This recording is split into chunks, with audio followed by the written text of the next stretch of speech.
Boa noite, queridos amigos, queridos irmãos do canal Amador Espírita. Estamos aqui mais uma vez para o nosso momento Saber e Sentir, para as nossas reflexões e uma pequena interiorização ao final. Então vamos orar para que a prece nos envolva, nos ajude a entrar no clima que nós precisamos para as reflexões. Senhor Jesus, que estamos rogando o teu amparo, o auxílio dos benfeitores amigos, a fim de vencer a nossa estreita limitação. Também, Senhor, pelas bênçãos que tens derramado em nossas vidas, nós te agradecemos. Pedimos por todos aqueles que sofrem, por aqueles que passam por dificuldades. E nesta noite, Senhor, que eles recebam a tua mão generosa a lhes afagar o coração. Ampara-nos, inspira-nos e nos fortalece a partir desse instante. Assim seja. Nós vamos dar sequência ao estudo da obra Rumo Certo, do Espírito Emmanuel, de autoria espiritual de Emmanuel e psicografia de Chico Xavier.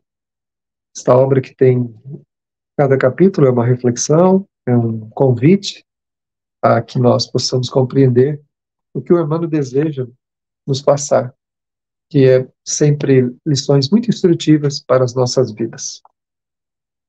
Hoje nós estamos no capítulo 48, intitulado Atualidade e Nós.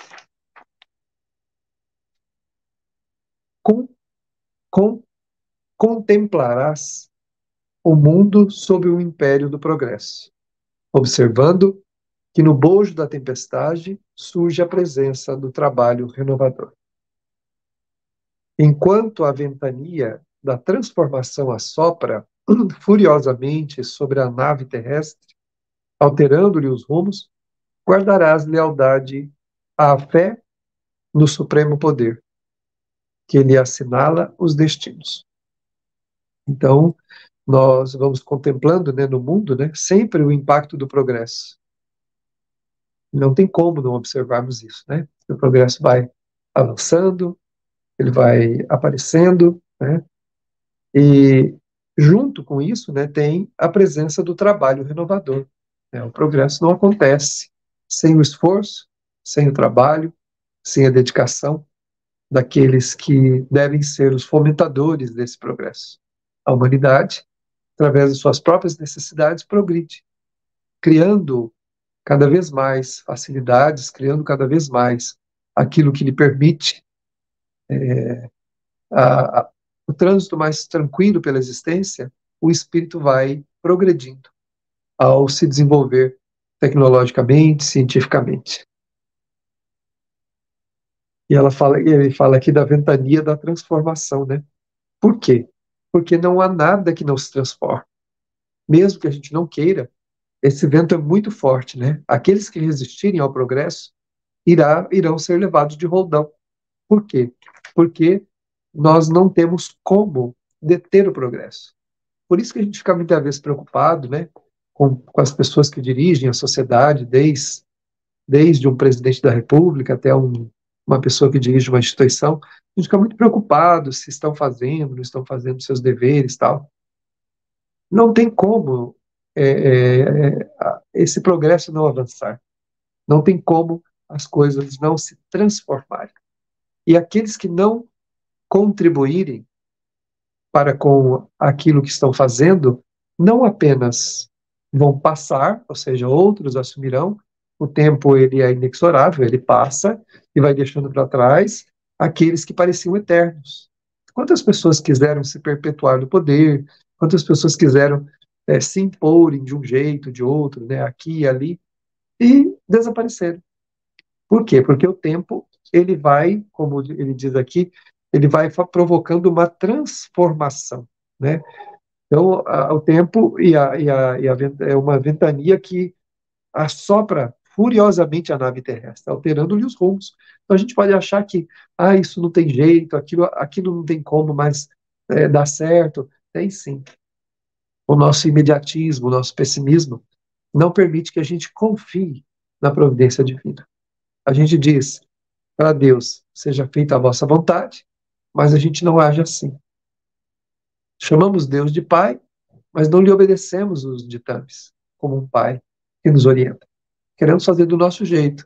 Caímos no descrédito, caímos na lamentação desnecessária, criamos pendências também, porque nós acabamos nos comportando como os outros que a gente critica, condena, fazemos as mesmas coisas.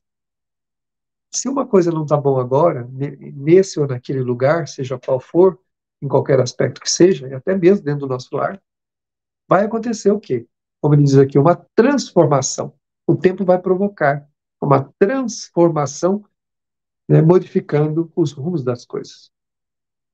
Muitos viajores, nossos irmãos, amedrontados diante da tormenta, perguntam por Deus, ao passo que outros se rendem à descrença, tentando aniquilar o tempo na embriaguez dos sentidos, como se o tempo pudesse acabar. Outros se recolhem à tristeza e ao desânimo, desistindo da luta construtiva a que foram chamados. E os outros, muitos ainda, derivam para a fuga, acelerando os próprios passos na direção da morte, qual se a morte não fosse a própria vida em si. Nenhum deles reprovarás. Não vamos criticar ninguém.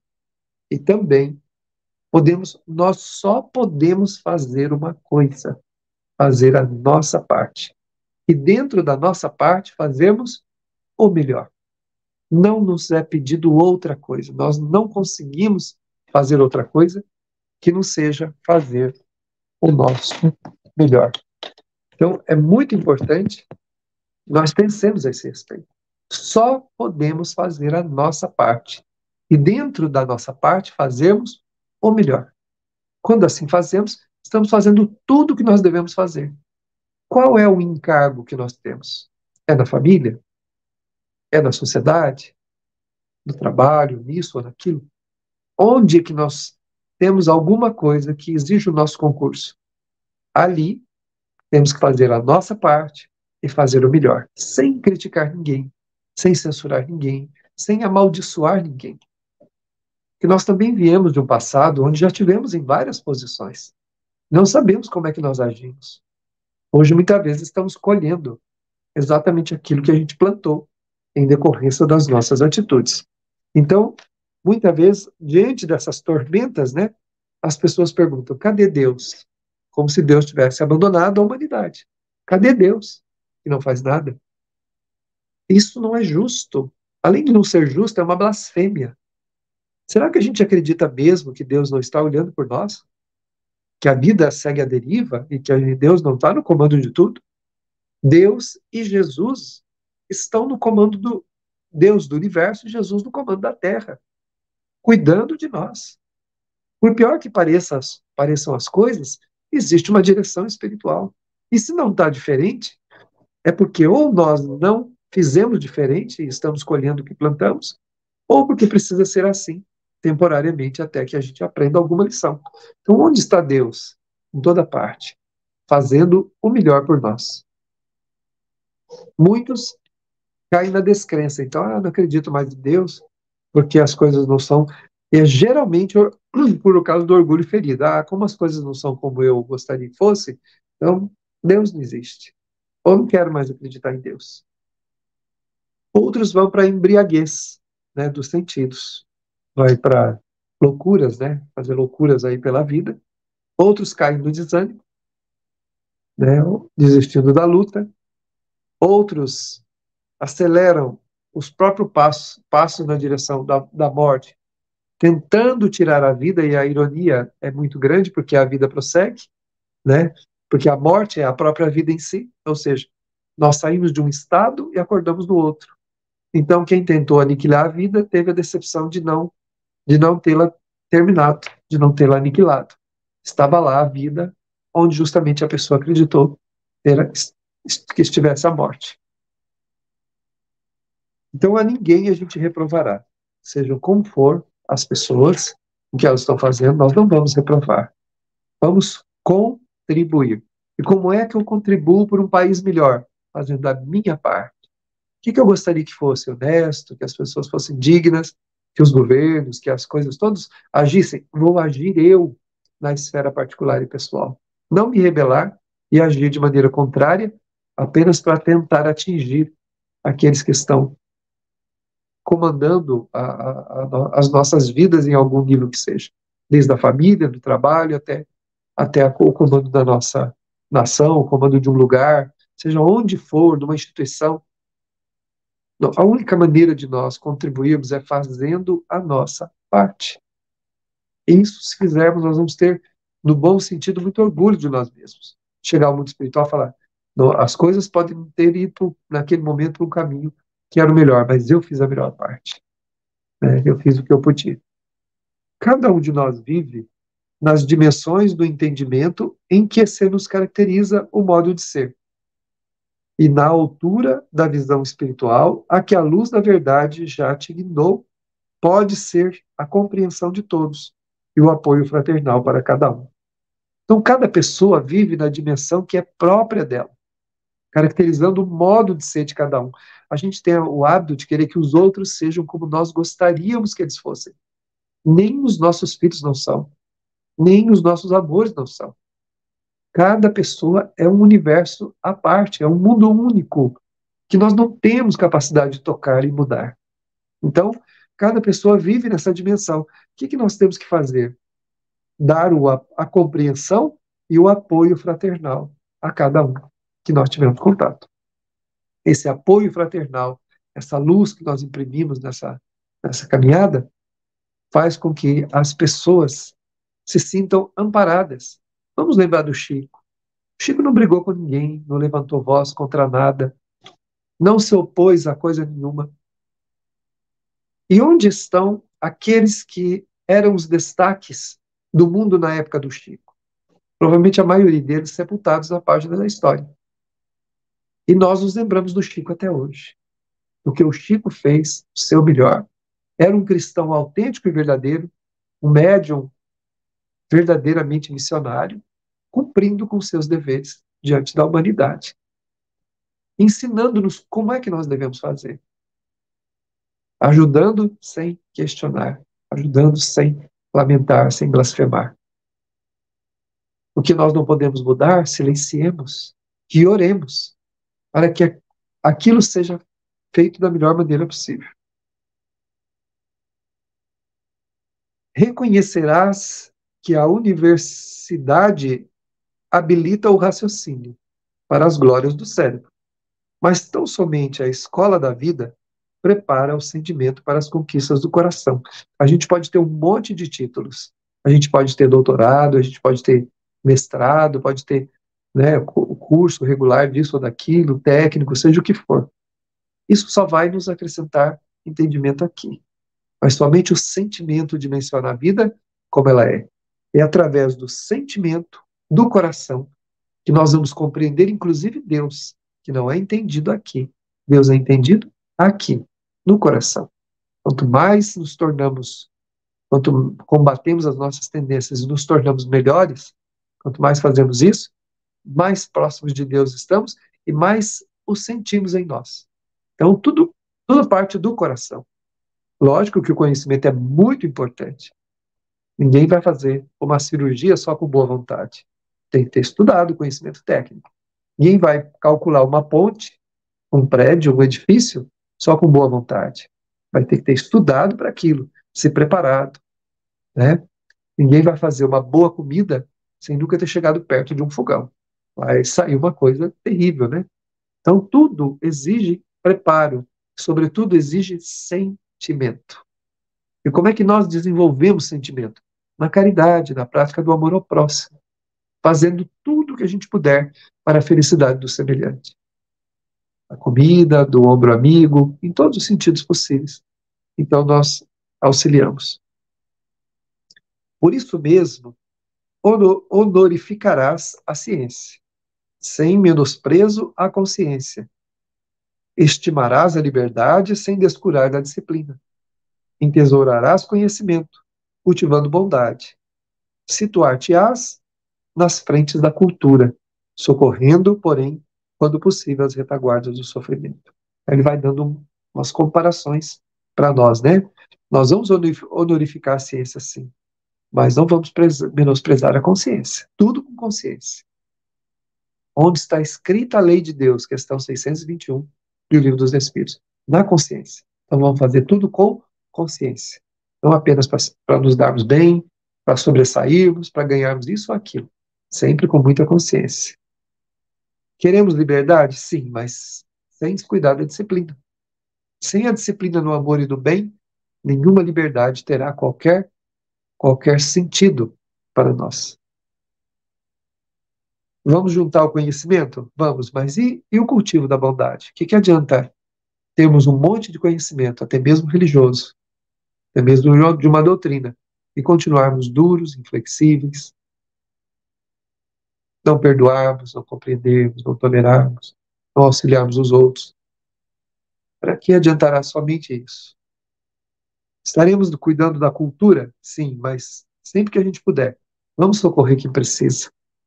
A pessoa, ela precisa de auxílio, ela precisa de um alimento, o que ela precisa? Serás, enfim, o companheiro fiel do Cristo, a quem aceitamos por mestre, e a certeza de que Ele, o Senhor, está conosco, hoje tanto quanto esteve ontem e tanto quanto está agora e estará para sempre. Marcharemos juntos, a ouvir-lhe, a ouvir-lhe em qualquer circunstância, e apelo inesquecível. O apelo inesquecível. Amai-vos uns aos outros como eu vos amei. Então, a gente diz que é cristão, mas não anda com Jesus. Ou não quer que ele ande conosco. Porque queremos um cristianismo de fachada, uma teoria só, não na prática. Quando Jesus pede que a gente se ame, que a gente não fique contra ninguém, não se arvore contra ninguém, não fira ninguém, mas que a gente consiga amar a todos como nós gostaríamos de ser amados e como Jesus nos ensinou a amar. Como é que ele nos ensinou a amar?